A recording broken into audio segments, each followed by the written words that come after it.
क्या आपने कभी सोचा है कि पाकिस्तान का बजट असल में कौन बनाता है? फाइनेंस मिनिस्टर, प्राइम मिनिस्टर या फिर पार्लियामेंट? अगर आप ज्यादातर लोगों की तरह सोचते हैं तो आपका जवाब होगा गवर्नमेंट। लेकिन कहानी इतनी सिंपल नहीं है। पाकिस्तान इस वक्त आईएमएफ के $7 बिलियन के प्रोग्राम में है और आईएमएफ पैसा फ्री में नहीं देता। ये बात तो आपको भी पता होगी कि पूरी दुनिया में कोई भी पैसा किसी को फ्री में नहीं देता। हर किस के बदले आईएमएफ कुछ कंडीशंस रखता है।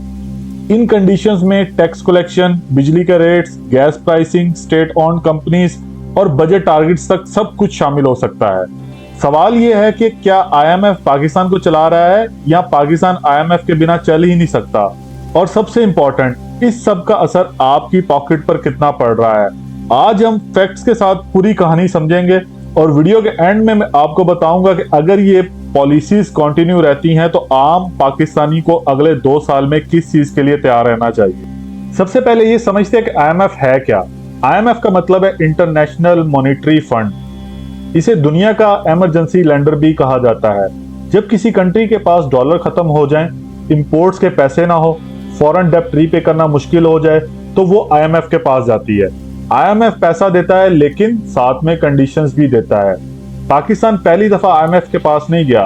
पाकिस्तान आईएमएफ के प्रोग्राम में कई मर्तबा जा चुका है। हर मर्तबा प्रॉब्लम लगभग एक ही होती है।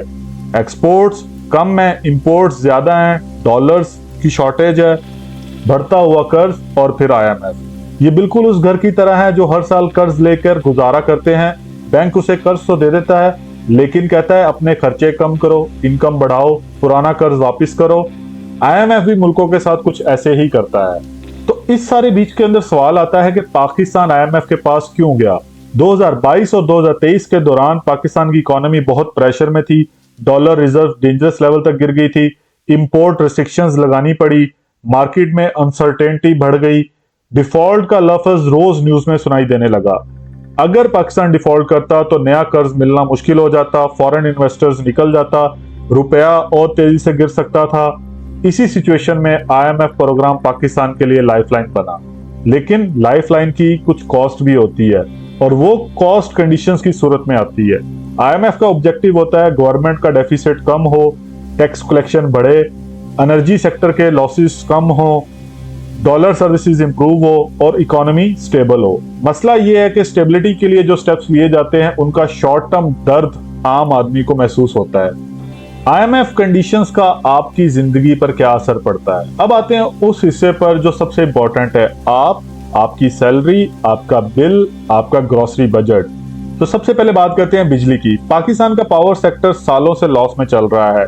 आईएमएफ का कहना है कि बिजली की असली कॉस्ट कंज्यूमर तक ट्रांसफर होनी चाहिए। इसी वजह से टैरिफ एडजस्टमेंट और सरचार्जेस देखने को मिलते हैं जो कि आपके बिलों के ऊपर लग के आते हैं। रिजल्ट, आपका इलेक्ट्रिसिटी बिल जो है वो बढ़ रहा है। गैस सेक्टर में भी सिमिलर इशू है। प्रोडक्शन और सप्लाई की कॉस्ट बढ़ रही है, इसलिए टैरिफ रिविजन्स होती हैं। अगर एडजस्टमेंट होती है तो सीधा असर किचन बजट पर पड़ता है। टैक्सेस, यहाँ सबसे ज्यादा लोग इफेक्ट होते हैं। आईएमएफ रैपिडली डिमांड करता है कि टैक्स बेस बढ़ाओ, मतलब ज्यादा लोग टैक्स सिस्टम में आए, डॉक्यूमेंटेशन बढ़े, एफबीआर कलेक्शन इंप्रूव करे। इसका मतलब यह है कि हर शख्स पर नए टैक्स लग जाएंगे, लेकिन मॉनिटरिंग और इन्फोर्समेंट जरूर बढ़ती है। इन्फ्लेशन, जब एनर्जी एक्सपेंसिव होती है, ट्रांसपोर्टेशन एक्सपेंसिव होती है, हर चीज महंगी हो जाती है, तो ग्रोसरी भी एक्सपेंसिव हो जाती है और फिर आम आदमी को लगता है कि हर चीज महंगी हो रही है। अब मैं आपको 3 इंपॉर्टेंट रियलिटीज बताता हूं।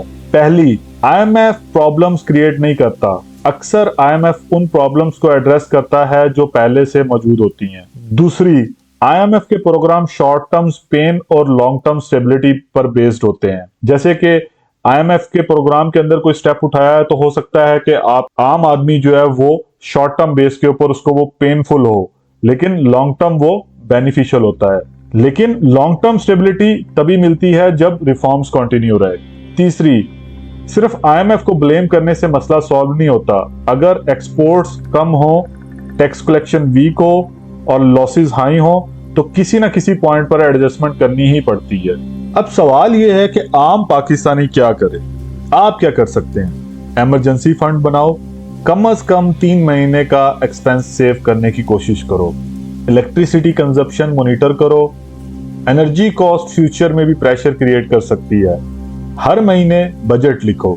सिर्फ दिमाग में बजट बनाना जरूरी नहीं होता, उसे लिखना पड़ता है।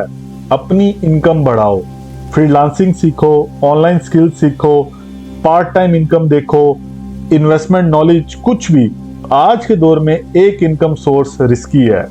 अब आप लोग मुझे बताएं कि IMF पाकिस्तान की कहानी का विलन है या हीरो है। ये फैसला आप खुद करिए, लेकिन इतना जरूर समझ लीजिए IMF प्रोग्राम का असर सिर्फ गवर्नमेंट ऑफिस तक महदूद नहीं रहता।